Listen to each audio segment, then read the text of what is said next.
Мен әйелмін, әлі жаспын, бірақ менің әйелдік тәнім мен жаным 10 жылдан бері мұз болып қатып қалған. Төсек дегенді ұмыттым. Күйеуім үйге кеш келеді, үнсіз тамағын ішеді, телевизорға қарап жатады да сыртқа шығып кетеді. Ал мен бөлмеме жалғыз кіремін. Есікті жапқанда қабырғалардың салқыны маған тікелей тиеді. Жылу жоқ, құшақ жоқ, еркектің дәмін сезбеймін. Түнде жалаңаш тәнімді құшақтап жатып, өз қолыммен өзімді жылытамын. Айнаға қарағанда аппақ денемді көремін. Төсім толық, жұмсақ, белім әлі нәзік, ернім қып-қызыл. Мен әлі де жас, шөлдеп тұрған әйелмін. Бірақ 10 жыл бойы ешкім мені ұстамады. Күйеуім түнде менің бөлмеме кіреді. Ол мені әйел ретінде көрмейді. Түн сайын жастығым суланады. Бірде жылап суландырамын, бірде тәнімнің отын сөндіре алмаймын. Қолымды ішіме апарамын, баяу сипаймын, көзімді жұмамын. Қиялымда еркектің қолы, оның ыстық демі мен жалаңаш тәніме жабысып тұрған ыстығы. Мен ыңқылдай бастаймын. Ах, деп үнсіз ғана сыбырлаймын. Дірілдеп өзімді босатып қоямын. Содан кейін жылап жіберемін.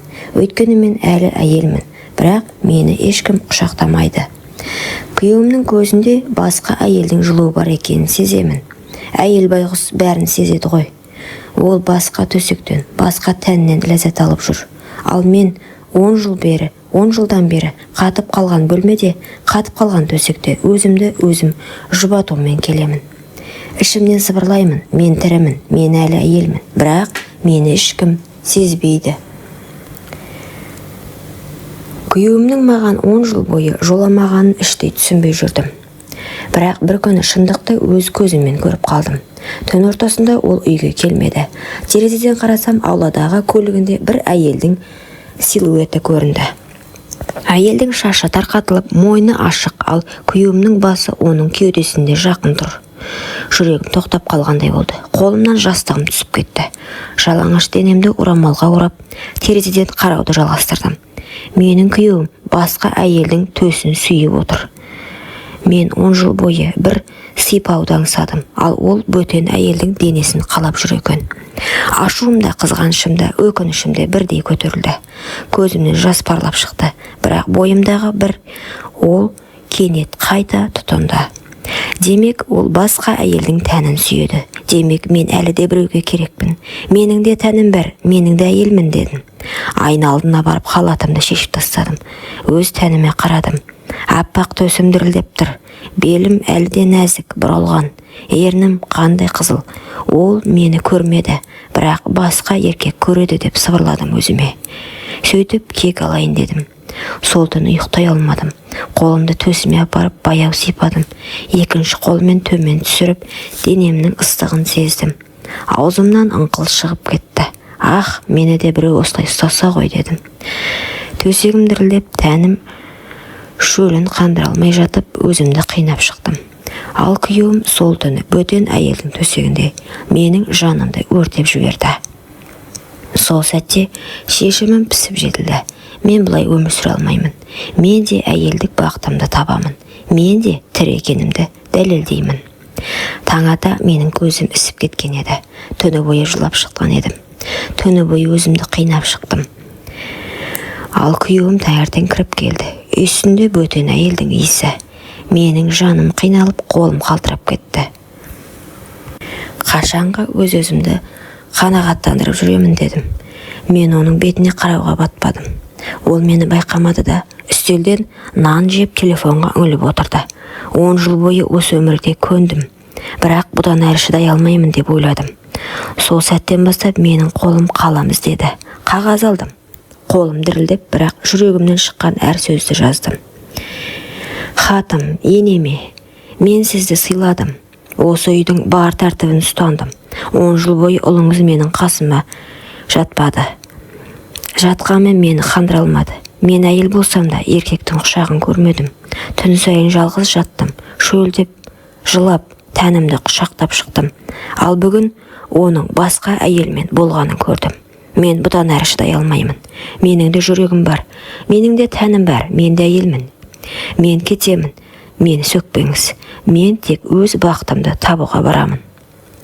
Хатты жастығымның үстіне қойдым. Орамалға оранып, шашымды тарқатып, айна алдына қайта қарадым. Көзімнің іші жасқа толы болса да, жүзіме бір жалын бітіпті. Мен өзіме іштей уәде бердім. Мен тірімін, мен әлі жаспын. Мен өзімді өлтірмеймін, мен өз бақытымды табамын. Сол сәттен бастап менің жанымда басқа бір күш оянды. Бұл мені еркектің қолы, еркектің дәмі аңсаған әйелдің күші еді. Үйден шыққан күнімде менің жанымда жеңілдік те қорқыныш та болды. Енемнің бөлмесінде қалдырған хат менің соңғы үнсіздігім еді. Ал алда белгісіз, бірақ жүрегімді тарқататын бір әлем бардай сезіндім. Көшеде келе жатып мен өзімді өзгеше сезіндім. 10 жыл бойы тұншыққан әйел енді еркін демалғандай еді. Киімім денеме жабысып, әр қадамымда белімнің қозғалысын өзімде сезетін болдым. Әр жанар маған қадалғандай. Сол сәтте кафенің алдында бір жігітке көзім түсті. Жас, жігерлі, жанары өткір. Ол менің жүзіме тіке қарады. Жүрегім дүрсілдеп кетті. Көзімді тайдыра алмай қалдым. «Кешіріңіз, сізді бір жерден көрген сияқтымын», деді ол жымиып. Мен ыңғайсызданып, бірақ жүрегім қатты қалап, соғып тұрды. «Жоқ, мүмкін», дедім күмілжіп. Ол қолын созды. Қолын алған сәтте денемде бір ыстық тоқ жүріп өткендей болды.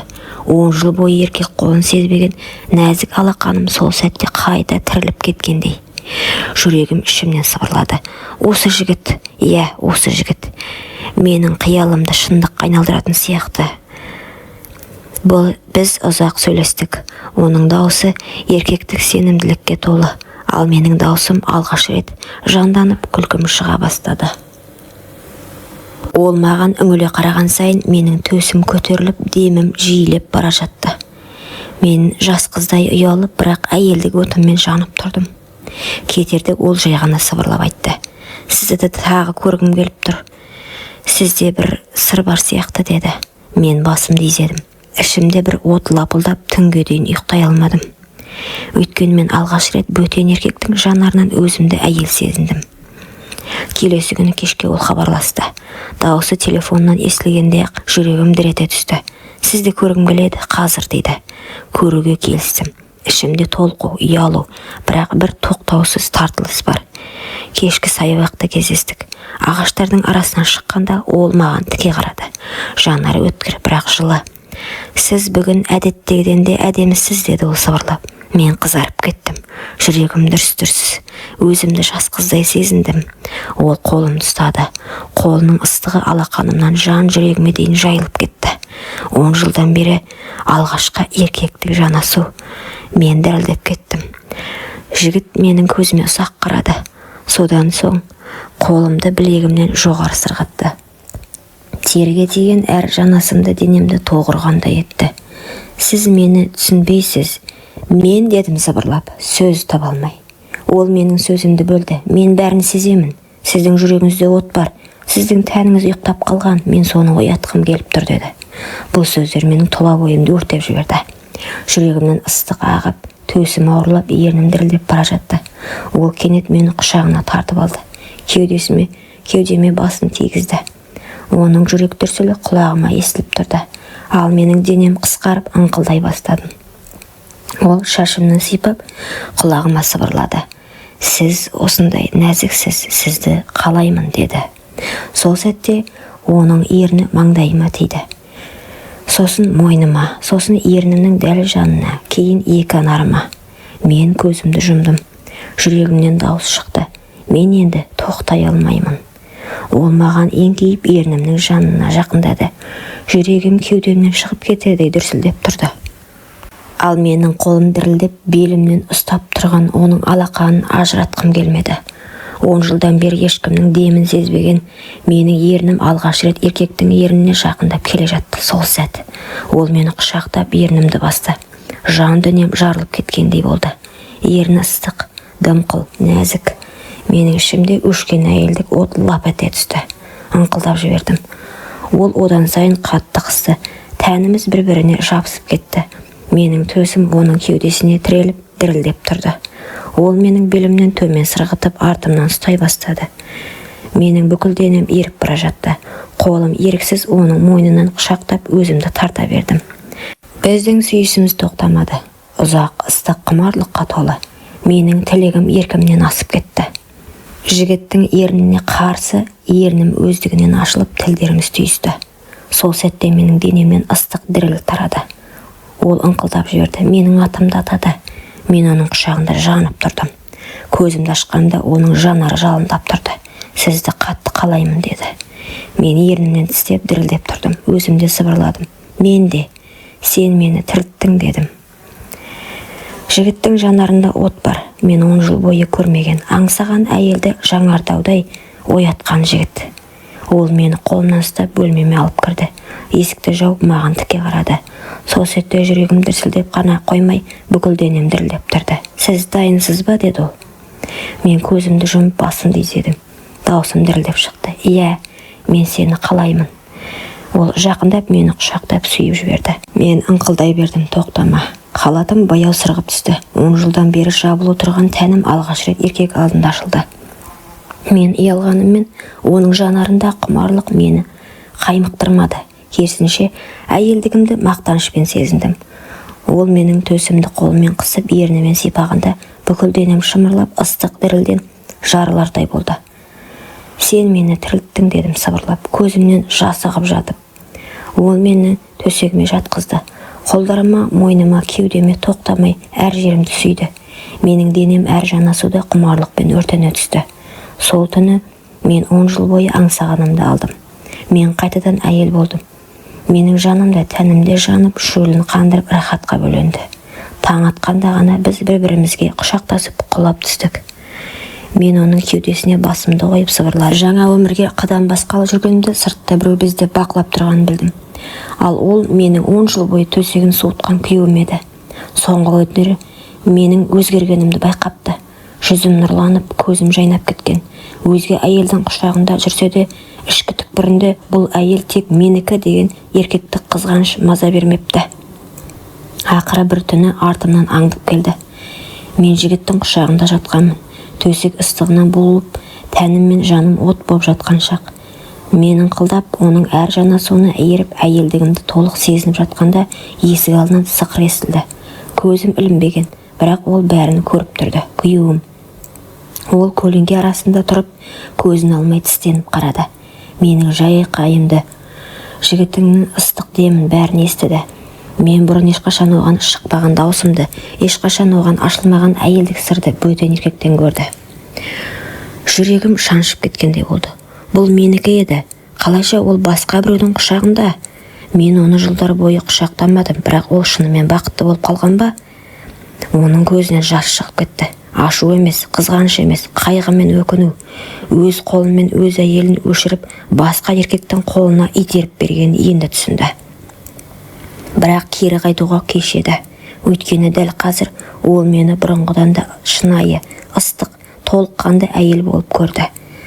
Ал бұл әйел оған енді қайтып тиесілі емес еді. Таңертең ол көз жасын сүртіп үйіне оралды. Жан дүниесі алай-дүлей. Жаңа әйелінің қасында жатса да, құлағына менің ыңқылым, көз алдында менің құштарлыққа толы бейнем келе берді. Бұл оны тірідей өртеген азап еді. Ал менше, мен жаңа өмірге қадам басып үлгердім. Күйеуім сол түні мені көргеннен кейін тыныштық таба алмады. Жаңа әйелінің жанында жатып та көзін жұмса да, менің басқа еркектің құшағында балқып жатқанымды естігендей болды.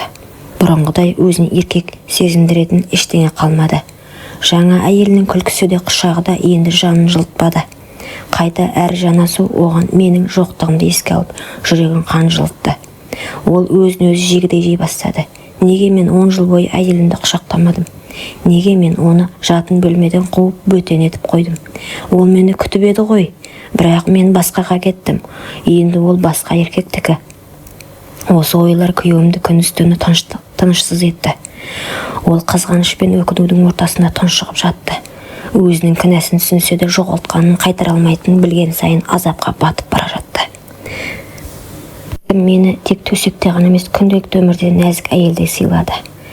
Ол әр күнімді мәнді, әр түнімді ыстық етті. Оның жанында мен өзімді тірі, қалаулы, сүйікті сезіндім. Әр түн біз үшін жан мен тәннің тоғысқан мерекесі.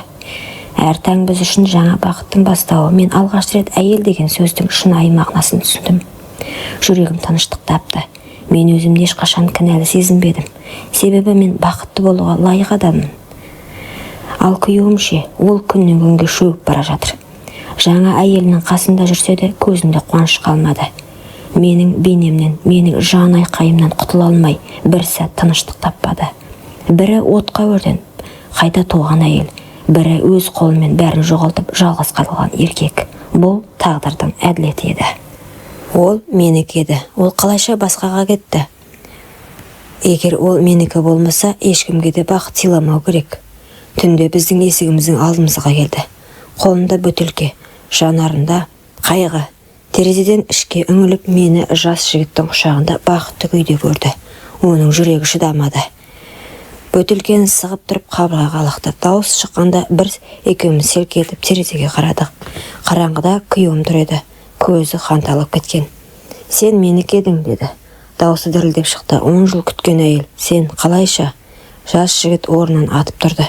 Ал мен тұрып байсалды түрде күйеуіме қарадым. Жоқ, мен сенікі емеспін. Мен әйелмін. Менің жаным, тәнім, жүрегім бар. Сен 10 жыл бойы соны өлтірдің. Ал ол мені қайта тірілтті. Бұл сөздер оны күйретіп жіберді. Күйеуім жерге тізерлеп отырып, басын ұстап айғайлап жіберді.